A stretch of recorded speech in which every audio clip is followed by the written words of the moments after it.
Dan kita minta sambutan dari imam besar kita, panutan kita, Habib Muhammad Rizik bin Hussein bin Syihab. Mudah-mudahan beliau selalu dijaga oleh Allah Subhanahu wa taala, dimenangkan perjuangannya, dijaga zahir batinnya, dijaga keluarga beliau dan semua para alim ulama. Mudah-mudahan selalu dimenangkan perjuangannya oleh Allah. Amin ya rabbal alamin. Kita mintakan langsung kepada imam besar kita. Takbir! Takbir! Sallu ala nabi.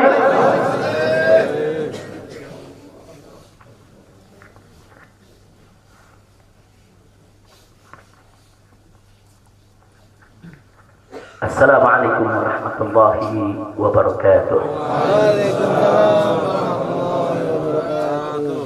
Bismillah walhamdulillah wassalatu wassalamu ala rasulillah wa ala alihi wa sahbihi wa mawalah. Fi hadzal maqam asy-syarif nu'azzi jami'a ahli baitil mujahidin asy-syuhada. أعظم الله أجركم وأحسن الله عزاكم وغفر الله لأمواتكم أجمعين وكتب الله في قلوبكم صبرا جميلا آمين يا رب العالمين. Ahiba'il kiram, dalam kesempatan ini saya ingin menyampaikan beberapa poin penting untuk segenap keluarga para syuhada, segenap pengurus Dewan Pimpinan Pusat Front Pembela Islam, segenap laskar, aktivis dan simpatisan Front Pembela Islam, bahkan untuk seluruh rakyat dan bangsa Indonesia. Yang pertama, bahwa keterangan pers secara resmi yang sudah dikeluarkan oleh Dewan Pimpinan Pusat Front Pembela Islam tentang kronologis penembakan yang terjadi isinya adalah benar. Saya sampaikan kronologis yang sudah dibuat dan disebarluaskan oleh Dewan Pimpinan Pusat Front Pembela Islam.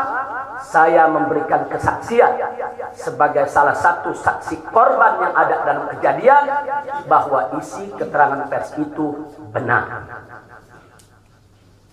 Yang kedua, yang ingin saya sampaikan di sini, bahwa pada saat kejadian tidak ada satupun di antara kami, baik saya dan keluarga maupun seluruh laskar pengawal yang begitu setia, yang mengira kalau yang melakukan pengejaran, mepet, mengganggu adalah dari kepolisian. Sama sekali kami tidak pernah menduga, kami tidak pernah mengira, apalagi kami menuduh.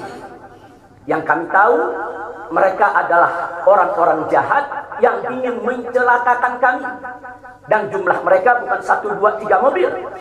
Banyak sekali mobil saling silih berganti, berupaya untuk maju ke depan, untuk bisa sampai ke mobil Habib Hanif yang persis ada di belakang saya, bahkan untuk bisa mencapai mobil saya yang ada di depan. Tapi dengan gagah luar biasa, para syuhada kita, laskar-laskar pengawal yang paling belakang ini, sudah ada 2 mobil. Luar biasa. Mereka cerdas, mereka brilian, mereka berani. Mereka dengan begitu luar biasa mengendalikan situasi dan kondisi, sehingga para penjahat tadi tidak satupun yang berhasil untuk mencapai kami. Ini menunjukkan bagaimana sigapnya mereka, cerdasnya mereka, pintarnya mereka, beraninya mereka tanpa senjata. Itu kedua yang ingin saya sampaikan. Dan poin ketiga, bahwa tuduhan kalau pengawal-pengawal kami dipersenjatai adalah fitnah besar, bohong besar. Tidak ada satupun pengawal kami yang dipersenjatai, karena kami tidak pernah mengira, sekali lagi, kalau kami akan diperlakukan seperti itu. Pengawal-pengawal ini pengawal standar keluarga biasa. Pengawal standar keluarga biasa. Saya ada 4 mobil, semua isinya keluarga, anak, mantu, Saudara, cucu-cucu kami semua ikut. Ada 3 masih bayi, masih minum air susu ibu. Dan masih ada yang 4, saudara, yang di bawah 5 tahun, bahkan yang di bawah 3 tahun. Jadi benar, ya, kami sekeluarga semua sudah. Nah, jadi yang ingin saya sampaikan di sini adalah para laskar ini mengawal. Tugas mereka mengawal, bukan untuk mengganggu siapapun. Jadi sudah benar mereka melaksanakan tugas. Ketika begitu banyak mobil ingin menyalip, ingin membahayakan kami, mereka melakukan tugas dengan sangat cantik. Mereka tidak mencelakai orang dengan sangat cantik, yaitu bagaimana mereka mengusir satu persatu mobil-mobil tersebut sehingga tidak berhasil masuk ke dalam rombongan. Dan subhanallah, ya ikhwan, yang keempat yang ingin saya sampaikan di sini, dengan takdir Allah, laulahum, tanpa mereka ini para syuhada, mungkin kami sudah digiring ke medan pembantaian yang mereka rencanakan. Allah mentakdirkan sesuai dengan kehendak Allah Subhanahu wa ta'ala. Demi Allah, saya dan keluarga siap setiap saat untuk menghadapi mati syahid, ya. Kami tidak akan pernah mundur selangkah pun juga. Tidak akan pernah takut untuk menghadapi segala ancaman dan teror. Maka itu saya sampaikan sekali lagi, ke-6 laskar yang mati syahid ini, mereka laskar yang luar biasa. Mereka laskar yang setia. Bahkan Anda bisa dengarkan dalam rekaman-rekaman yang tersebar, yang viral di mana-mana, ya ikhwan.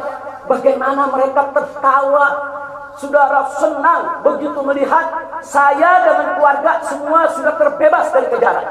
Begitu mereka melihat saya dengan keluarga semua sudah berhasil meluncur keluar dari kejaran, mereka senang. Padahal sebentar lagi mereka akan dibantai. Mereka digiring ke medan pembantaian. Dan sampai saat itu kami tidak pernah tahu kalau mereka yang melakukan pembantaian adalah pihak kepolisian. Kami tidak pernah tahu. Kami tidak pernah suudzon. Kami tidak pernah menuduh. Bahkan dalam keterangan pers Dewan Pimpinan Pusat Front Pembela Islam masih dicantumkan orang tidak dikenal. Karena kami tidak berani menuduh siapapun tanpa bukti. Kami nggak berani menuduh siapapun tanpa saksi. Itu ajaran Islam. Nggak boleh kita menuduh siapapun tanpa bukti dan saksi, ya ikhwan. Tapi subhanallah, tatkala dari pagi sampai siang kami kerahkan laskar-laskar Kerawang dipimpin oleh pimpinannya masuk ke setiap rumah sakit di wilayah Kerawang, masuk ke setiap kantor polisi, saudara, di Kerawang, menyapu bersih itu jalan tol. Saudara, setiap rest area didatangi semua dalam rangka untuk mencari para syuhada ini. Di mana mereka? Di mana mereka? Tapi subhanallah, akhirnya Allah buka mulut yang membantai, saudara. Allah buka mulut mereka. Allah buka mulut mereka, saudara. Gak bisa mereka sembunyikan, saudara. Allah maha kuat, Allah maha besar, Allah maha kuasa. Allah buka siang itu. Kapolda Metro Jaya mengakui, ya ikhwan, kalau para penyerang, para penyergap, para penguntit, saudara, yang kami semula duga mereka bajingan penjahat, saudara, yang ingin mencelakai kami, ternyata diakui sebagai bagian daripada penyelidikan, bagian daripada penyidikan Polda Metro Jaya. Bukan kami yang menuduh, mereka yang mengaku, ya ikhwan. Kalau mereka menutup mulut, tidak pernah mengaku, sampai kapanpun kami tidak akan pernah tahu, ya ikhwan. Subhanallah, pertolongan Allah hanya hitungan jam, saudara. Allah buka mulut mereka. Padahal logikanya kalau mereka tutup seumur hidup pun kami nggak bakal tahu, ya ikhwan. Tapi Allah maha tahu, Allah maha berkehendak. Allah buka mulut mereka, saudara. Allah buka pengakuan mereka, saudara, sehingga sekarang menjadi terang benderang siapa para pelaku penjahat itu, saudara. Ini poin-poin penting yang ingin saya sampaikan. Dan semalam, saudara, kita sudah membentuk tim untuk memeriksa secara utuh bagaimana kondisi daripada 6 jenazah syuhada kita. Saya sudah mendapatkan laporannya secara lengkap. Nanti pada saat yang tepat akan kita adakan siaran pers secara nasional. Dan saya sampaikan kepada semua, seluruh bangsa dan rakyat Indonesia, kami akan menempuh jalur hukum secara prosedur. Kami akan kejar siapapun yang terlibat dalam pembantaian ini. Kami tidak akan biarkan mereka tidur tenang sampai mereka lari ke lubang semut pun.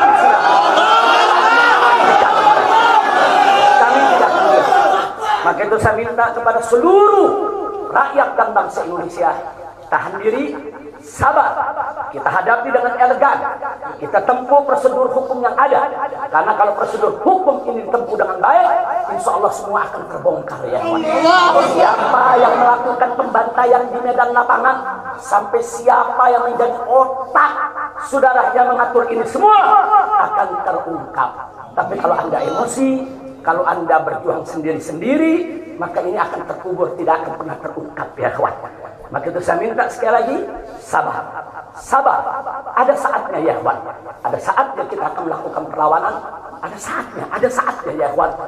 Syuhada kita yang 6 ini saudara, mereka sudah melakukan tugas jihadnya, menjaga habaib, menjaga ulama, dan mereka sudah mendapatkan hadiahnya dari Allah, mati sebagai syahid. Insya Allah syahadah mereka diterima oleh Allah Subhanahu wa Ta'ala. Dan sengaja memang kami yang meminta keriduan dari keluarga masing-masing untuk bisa mereka dimakamkan di pondok pesantren agrokultural markas syariat ini. Akan tapi salah satu daripada syuhada kita atas permintaan keluarga mereka, ibundanya yang begitu cinta kepada sang anak ya ikhwan, dibawa ke rumahnya dan dikubur di rumahnya. Jadi sekali lagi, mudah-mudahan semua syuhada yang 6 ini diterima oleh Allah Subhanahu wa Ta'ala. Saya tidak ingin berpanjang lebar lagi, tapi sekali lagi bahwa DPP FPI sudah berkomitmen dengan seluruh ormas-ormas Islam yang ada ya kawan. Anda bisa lihat bagaimana ormas-ormas Islam sudah memberikan pernyataan sikap dari berbagai kalangan, di mana kita kompak semua satu kata bahwa harus dibentuk tim pencari fakta independen yang melibatkan semua elemen, yang melibatkan Komnas HAM, Amnesty Internasional. Bahkan kami minta juga Komnas HAM anak untuk ikut berbuat. Karena di dalam kejadian itu ada yaitu 3 bayi dan masih ada lagi yaitu 4 balita ditambah 1 lagi balita dari salah seorang anak kerabat kami ya kawan. Jadi pada kejadian itu tidak kurang dari 12 wanita, 3 bayi, dan 6 balita yang masih berada di bawah usia 5 tahun. Komnas HAM anak tidak boleh membiarkan, karena pada saat kejadian itu ada bayi-bayi kami yang ketakutan karena mobil itu meluncur tidak wajar, tidak semestinya. Dalam goncangan mobil tersebut, bayi-bayi itu menangis, ibu-ibu itu menangis, mereka terteror, terintimidasi. Mereka bukan tidak takut, ini satu teror yang luar biasa. Nah, karena itu sekali lagi Komnas HAM perempuan, Komnas HAM anak, mereka semua harus ikut terlibat. Tidak boleh ketidakadilan, tidak boleh kezaliman semacam ini dibiarkan terjadi di negara kesatuan Republik Indonesia. Kalau hari ini kejadian sadis brutal seperti ini bisa menimpa saya dan keluarga, bisa menimpa 6 syuhada ini ya kawan, maka kalau dibiarkan besok akan bisa menimpa siapa saja warga negara Indonesia di negeri ini. Maka itu saya ajak semua elemen bangsa ini, dari mulai presidennya, DPR-nya, dan seluruh institusi kenegaraan terlibat, yaitu secara bersama-sama untuk mengungkap fakta yang sebenarnya apa yang terjadi di balik semua ini. Itu saja yang ingin saya sampaikan. Sekali lagi ya ikhwan, malam itu saya dan keluarga keluar lewat dari jam 10 malam. Kenapa kami lewat dari 10 malam? Karena kami pikir kalau keluar jam 7 atau ba'dal maghrib banyak krodit macet di jalan ya kawan. Nah, lewat dari jam 10 supaya jalan agak senggang. Nah, kami harap sekitar jam 12 atau lewat kami sudah sampai di tujuan. Tujuan kami suatu tempat peristirahatan yang memang cocok buat kesehatan. Kami sedang membutuhkan sedikit waktu lagi untuk memulihkan yaitu tenaga kami, kesehatan kami. Dan selain itu juga saudara, kami tidak pernah menyangka kalau perjalanan kami malam itu sebetulnya sudah direncanakan oleh pihak lain untuk digiring ke medan pembantaian. Kami tidak pernah menyangka dan kami tidak pernah menduga. Tujuan kami hanya ke tempat peristirahatan, dan sehingga kalau jam 12 atau setengah 1 kami sudah sampai, kami beristirahat, dan subuh kami punya pengajian keluarga. Baca Al-Quran, baca hadis, baca zikir, hanya khusus untuk keluarga kecil kami saja, untuk anak, menantu, cucu, dan untuk babysitter yang menemani cucu-cucu kami, begitu juga untuk beberapa anggota kerabat kami. Jadi kami tidak pernah menyangka acara yang sebetulnya begitu sederhana, indah, saudara, ternyata sedang digiring ke medan pembantaian. Dan subhanallah, akhirnya kami semua selamat. Berkat apa? Dengan takdir Allah, berkat perjuangan ke-6 syuhada ini. Tanpa perjuangan ke-6 syuhada ini, mungkin kami saat ini tidak bertemu Anda lagi di sini. Maka itu saya sampaikan sekali lagi kepada keluarga para syuhada. Keluarga para syuhada, nah, Anda semuanya harus bersabar kepada Allah Subhanahu wa taala. Ridho kepada keputusan Allah, dan jangan khawatir, keluarga Anda yang kembali kepada Allah ini mati sebagai syahid, Allah akan masukkan mereka ke dalam surganya, dan Allah akan berikan kepada mereka kelak syafaat untuk menolong seluruh anggota keluarga agar bisa dimasukkan ke dalam surganya. Itu saya ingin saya sampaikan.